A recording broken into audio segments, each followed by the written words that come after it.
राधे राधे, जय श्री कृष्णा। आप देख रहे हैं तिलक पत्रिका। मैं हूं आपके साथ सुशील गोस्वामी।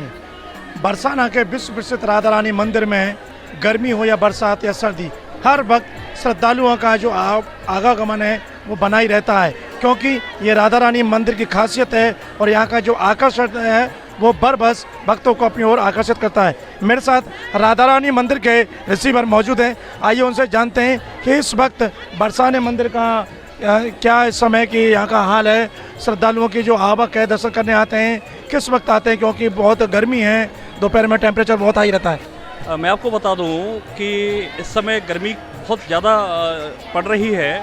इसके कारण पिछले महीने जो अप्रैल और मई का जो महीना निकला है उसमें श्रद्धालुओं की जो संख्या है उसमें जो है बहुत कमी देखने को मिली थी, परंतु अब धीरे धीरे जिस तरीके से बच्चों की स्कूलों की छुट्टियां हो रही हैं उसके बाद में अभी से हमें आज से लग रहा है कि यहाँ पर जो है श्रद्धालुओं की संख्या में भारी इजाफा होने वाला है।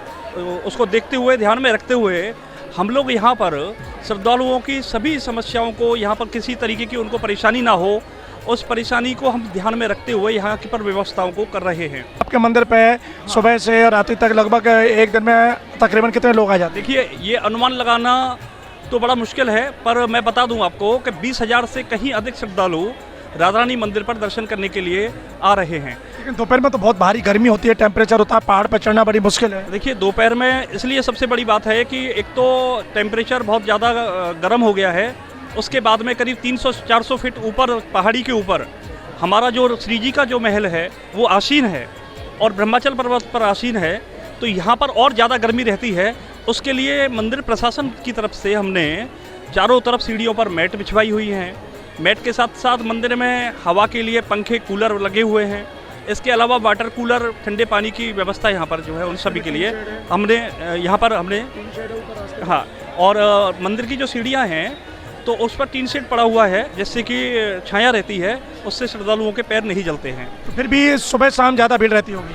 सुबह शाम तो देखो ज़्यादा देखने को मिलती है, परंतु अगर मैं कहूँ कि ज़्यादा से ज़्यादा संख्या श्रद्धालुओं की जिस समय होती है वो सुबह श्रृंगार आरती से लेकर के और राजभोग आरती तक बहुत ज़्यादा रहती है। उसके बाद शाम को जब मंदिर खुलने का समय होता है उस समय बहुत भीड़ होती है। मंदिर के जो आप रिसीवर हो, तो आपकी ओर से ऐसे खास क्या और इंतजाम किए गए हैं? जैसे यहाँ मंदिर में कूलर आदि की व्यवस्था है और मंदिरों में क्या कहते हैं, और उनको पानी की है कि ठंडा पानी सबसे ज़्यादा चाहिए, और ख़ासकर जब ऊपर चढ़कर आते हैं तो उसकी बहुत ज़रूरत महसूस होती है। देखिए, मंदिर परिसर द्वारा, मंदिर प्रबंधन द्वारा हम लोगों का प्रयास यही रहता है कि जो भी श्रद्धालु यहाँ आ रहे हैं उन्हें किसी भी तरह की परेशानी ना हो। मैंने पूर्व में आपको बताया कि मंदिर की जो सीढ़ियाँ हैं उन पर हमने मैट बिछवाया हुआ है, जिससे कि श्रद्धालुओं के पैर ना जलें। दूसरा, मंदिर के जो निकास द्वार है, प्रवेश द्वार है, हमने प्रवेश द्वार पर 2 पॉइंट बनाए हुए हैं, जहाँ वाटर कूलर और आरओ हमने लगाया हुआ है, जहाँ पे प्योरीफायर अब उनको वाटर मिलता है, पानी मिलता है। इसके अलावा हमारा जो एग्जिट द्वार है वहाँ पर भी हमने 2-3 प्लांट ऐसे लगे हुए हैं जहाँ पर वाटर कूलर और आरओ लगे हुए हैं। पानी की और हवा की कहीं कोई दिक्कत नहीं है। श्रद्धालु बड़े प्रसन्न होकर के यहाँ से जाते हैं और हमारा प्रयास यही रहता है कि श्रद्धालुओं को किसी भी प्रकार की कोई परेशानी ना हो। ये श्री जी का धाम है, यहाँ पर आने वाला हर व्यक्ति ये चाहता है कि हम अपने लाड़ों के दर्शन करने के लिए यहाँ पर आएँ, और हम हर व्यक्ति श्री जी को एक पल उनके जो है अपने नेत्रों से उनकी एक झलक देखने के लिए व्याकुल रहता है। मैं आपको बता दूं कि श्री जी का जो महल है वो दोपहर को 2 बजे राजभोग आरती होने के बाद बंद हो जाता है। भक्ति का आलम यह है कि श्रद्धालु जो 2 बजे तक दर्शन नहीं कर पाते, और वो लोग जो है हजारों की संख्या में, जो मेरे पीछे आप जो ये दरवाजा गेट प्रवेश द्वार देख रहे हैं और ये सीढ़ियाँ जो देख रहे हैं, इन सीढ़ियों पर 2 बजे श्रद्धालु बैठ जाते हैं। और उसके बाद में जो मंदिर खुलने का जो समय है वो शाम को 4:30-5 बजे करीब मंदिर खुलता है, 5 बजे। तो 3 घंटे तक इन्हीं सीढ़ियों पर श्रद्धालु बैठ करके श्री जी के जो है दर्शनों के लिए व्याकुल रहते हैं, और ये बड़ा ही भाव जो है देख करके हम लोगों के भी नेत्र सजल हो जाते हैं कि इस तरीके का भाव भी जो है 3 घंटे इतनी भर दोपहर में और यहाँ पर श्रद्धालु आते हैं। परंतु ये आस्था का और श्री जी के प्रति उनके चरणों में उनकी अगाध श्रद्धा है, निष्ठा है, भक्ति है। और मैं तो यही कहूँगा कि बरसानो जानो नहीं तेने जप्यो ना राधा नाम, तो तेने जानो कहा या ब्रज को तत्व महान, और बरसाने के वास की आस करें से विशेष, जाकी महिमा को कहे जहाँ कृष्ण धरे सखी विष। ऐसा ही है यह बरसाना। बरसाना ही एक ऐसा स्थान है जहाँ भगवान गोपी रूप में यहाँ दर्शन देते हैं। भगवान यहाँ गोपी रूप में अपनी श्री जी के साथ विराजमान हैं।